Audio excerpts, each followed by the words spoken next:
Ridgewood Art Institute is proud to present Lessons in Oil Painting with Senior Art Director Arthur F. Maynard. And today's topic, the big idea.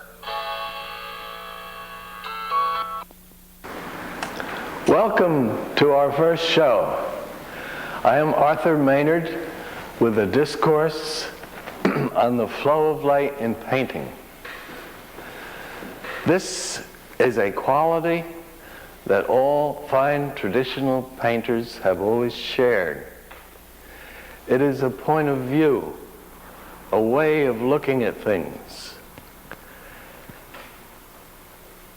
All of the fine painters, from Velasquez through Rembrandt and Vermeer, Rayburn, our own Sargent, Eakins, Innes, Dumont, and Homer, shared this understanding of the flow of light. We know that all paintings that lack this quality are rather dead and lacking in luminosity.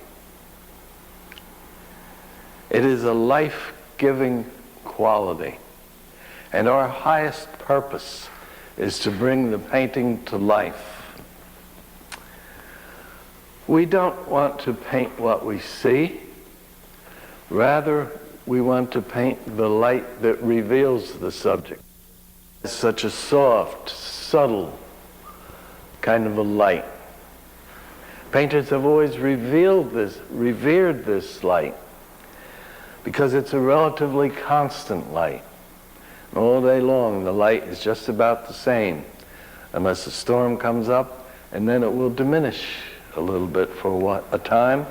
As the storm passes, the light will come right back to what it was in the first place. Naturally, as the day wanes, the light will fall.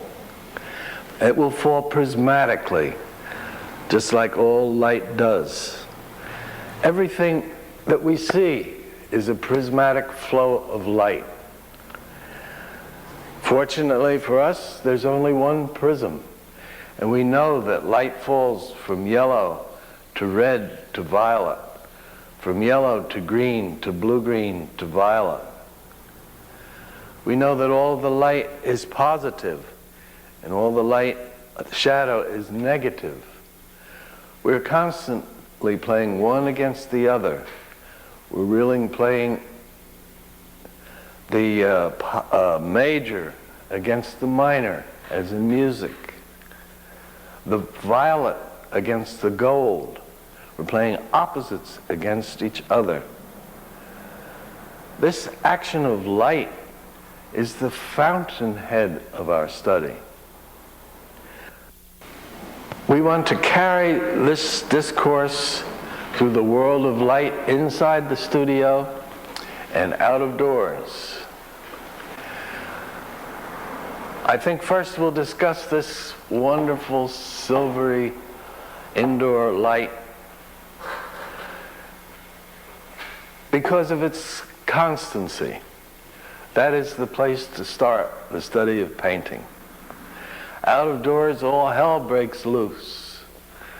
The weather and the time of day are constantly changing, and that whole constant flow of light is not present. So out of doors, we are going to be dealing with infinite change. There have never been 2 days alike since the beginning of time. We have to try to get all of this change into our pictures.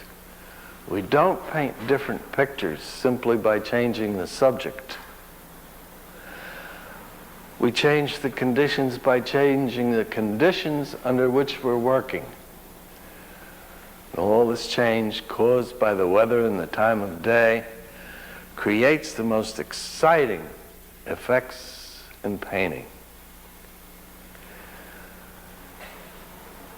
But let's go into the kind of light that's coming in here from this wonderful north light window. It comes in here, bouncing off the blue sky. and hits the model or the still life or the whole room with a prismatic flow of light captured by the silver quality of the north sky.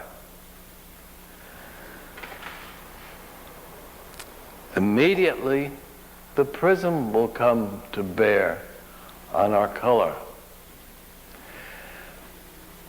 And as the light hits the model or the still life, it will roll around the prism from yellow to red to violet. That is why we set our palette up in this manner. We set it up like the prism, that the rainbow exists, that the rainbow shows.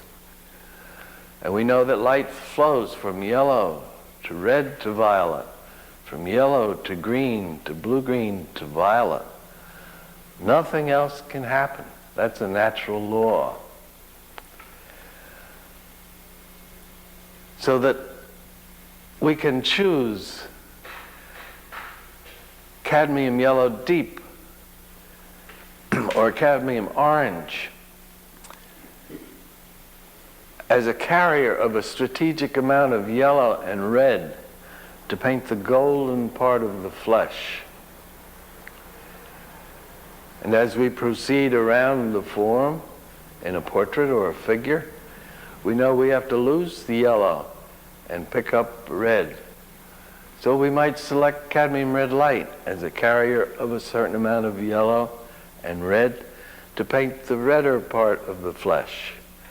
Immediately we're moving away from the light and the form has begun. Then we might select a little more cadmium red light to push the light farther away from that yellow light. We're trying to isolate the yellow in the light as we approach the shadow and go through either red or green. At this point, are there any questions about how we're going to proceed? Yes. How do you set up the palette? To describe this fairly intricate study, as simple as it is all-encompassing, and all of nature is involved, so that we have to have a language of light. And therefore, I set up my palette in this way, as we said, just like the rainbow, with cadmium yellow light, medium, deep, deep, deep, cadmium orange, cadmium red light, medium, deep, and deep, deep. That is our language of darkness. And rather than calling these relative values or darknesses by the name 1, 2, 3, 4, 5, 6, we call them by the name of the cadmiums. So that when I talk about the orange value, I don't mean the color orange, I mean the darkness of orange. This is the darkness of cadmium yellow deep. This is the darkness of cadmium red medium. All of these have their place in nature, and this range of darkness will prevail in any landscape that we'll ever paint. Inside the studio, the range is all the way to white and all the way down to black. Out of doors, the shadows are illuminated by the sky. And the sky carries a little bit of white light with it and lightens up the shadow as well as cool it off. So that don't be confused when I talk about the darkness of cadmium yellow deep. That happens to be the average darkness of the flat plane in sunlight as it recedes into the distance on an average sunny day. But we're going to start inside the studio. Now that light coming in will rarely get darker than cadmium yellow deep. with a very light model, or on a day when a lot of light is coming in, it might inch its way up towards cadmium yellow medium, that darkness.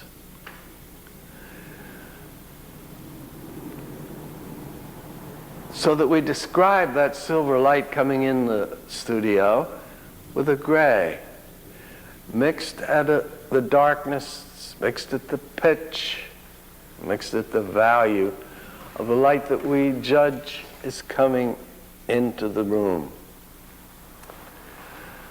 Painting is a matter of judgment. Every time we touch the canvas, we are exerting a judgment based on natural law, based on a big principle that's bigger than we are.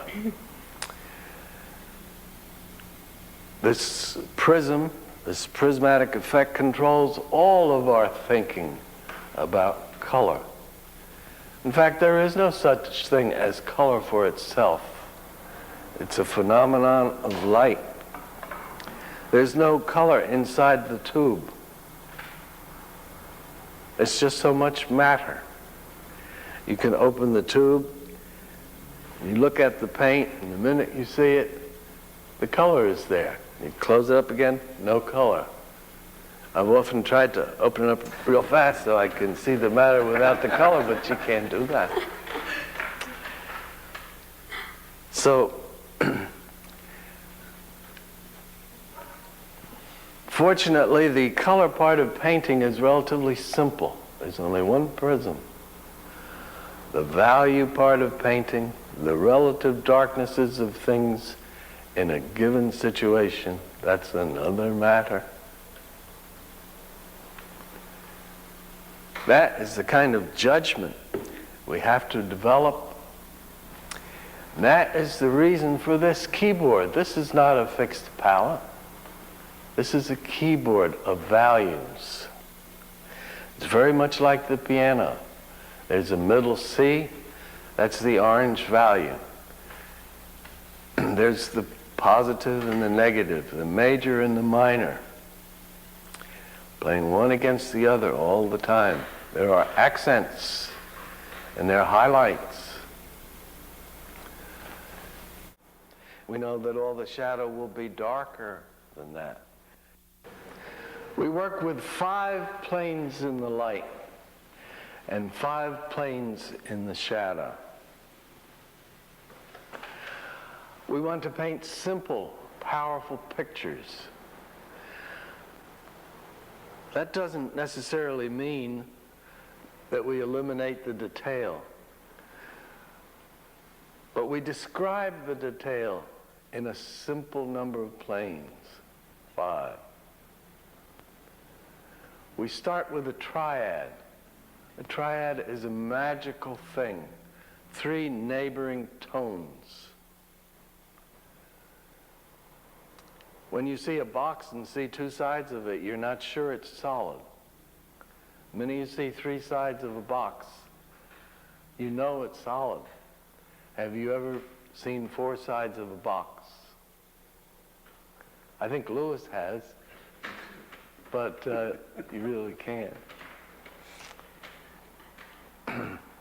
So that we'll start these indoor effects by massing in the shadow with an average shadow.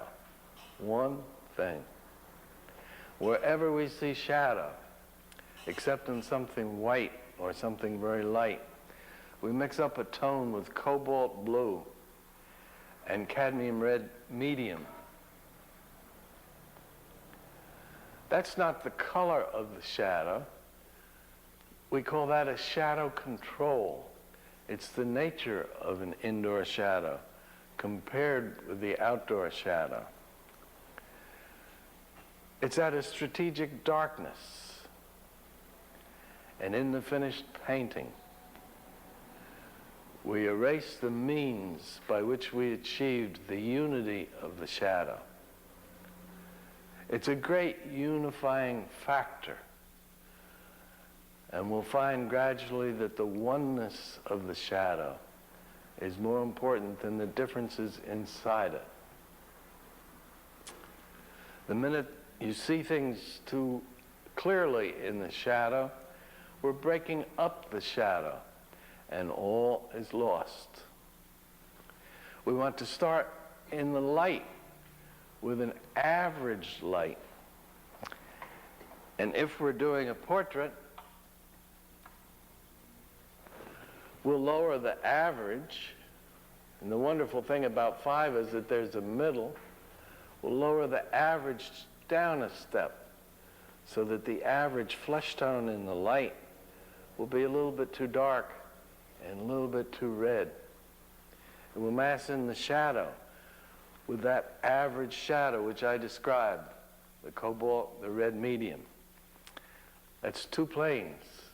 There's no form. We need a triad. We're after the halftone, the transition between the light and the shadow, the thing that ties them together.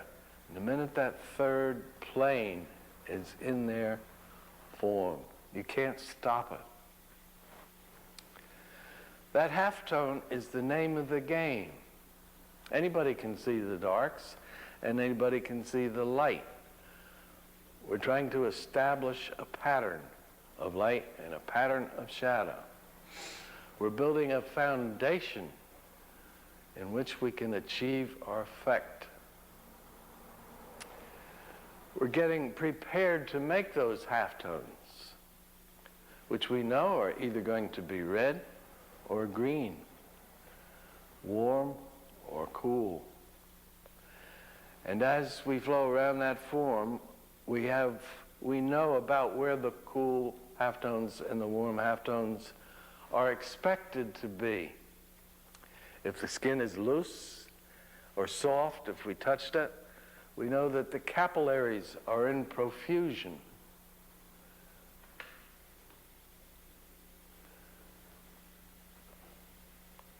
And we can see the blood right underneath the surface of things.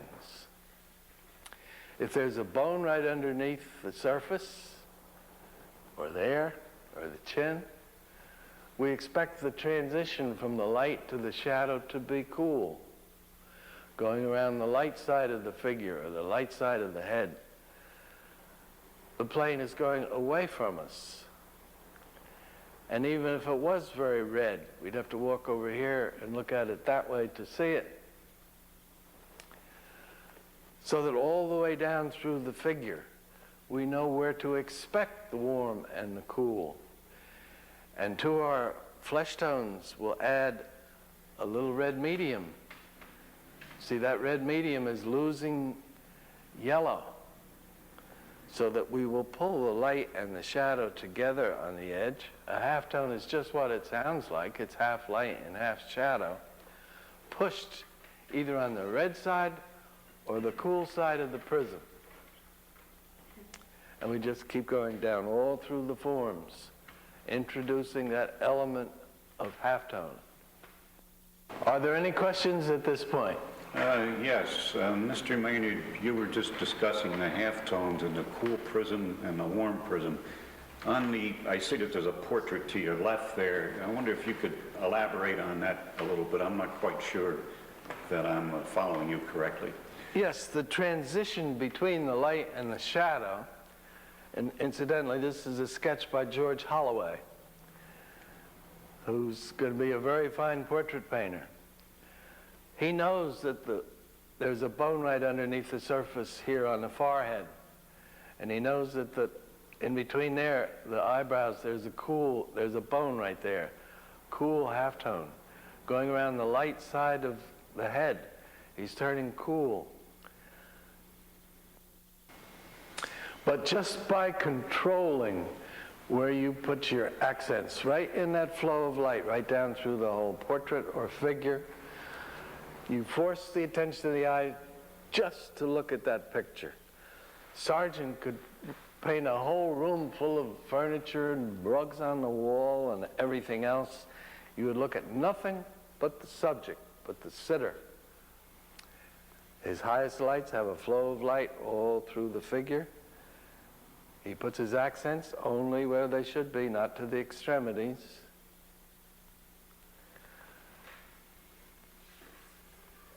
So that we got everything under control, and that figure or that whatever we're painting indoors will dominate.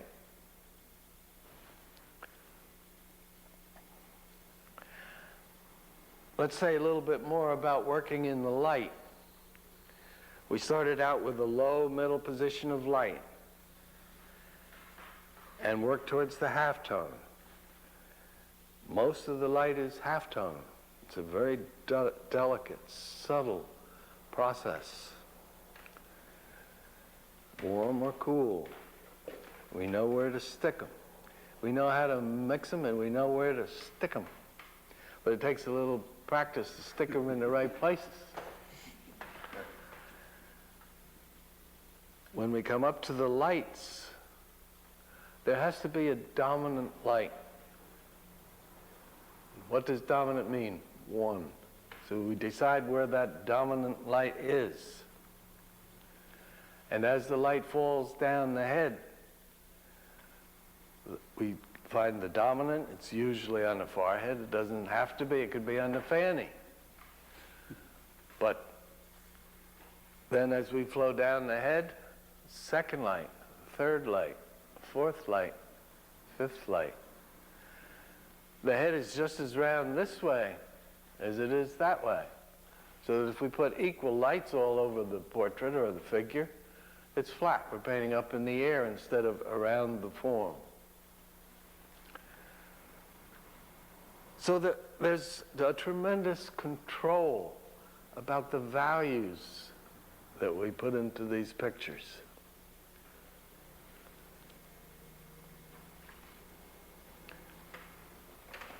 Only fine painters control their values that carefully. In fact, they do many things that you can't see with your eye. It's so close in value. But he knew he made those delicate changes. This is a painting by Anna Vam, another fine painter at the Institute. Her first concern was to cause the light to flow across her subject. She controlled the light and the shadow very well. It's really a very simple piece of work, despite the fact that she indicated the lace on the material extremely well. With just simple planes. She didn't noodle it up too much. She didn't do every little thing, but it certainly suggests that every little thing is there. You see how it recedes, how the detail recedes as we go around that pot, or whatever it is. See how it recedes going around behind the melons. And the only place where you see the holes is just where she wants the holes to be. Are there any questions? I've heard a lot about complementary colors, and you were talking about the flow of light from light to shadow. How does the complementary colors fit into that? The complementary colors, many painters use that as a way of painting. That is a law of physics. And it becomes a formula. Everything that we do is complementary. Our light is complementary to the shadow. It's a very, very carefully, we avoid having a formula. We work with the principle, the general principle that nature gives us.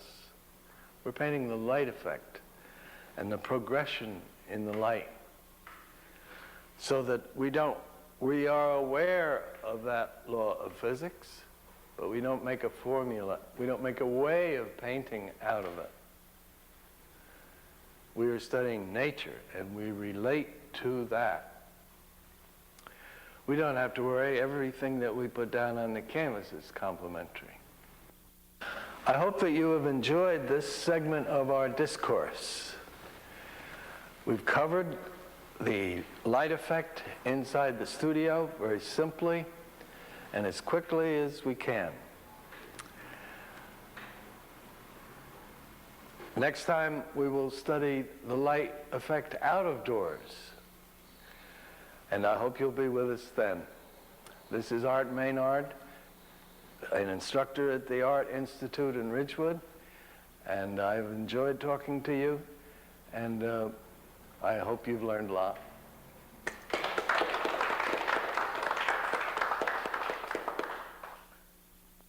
For information on the Ridgewood Art Institute and its art instruction classes, call in New Jersey 201-652-9615.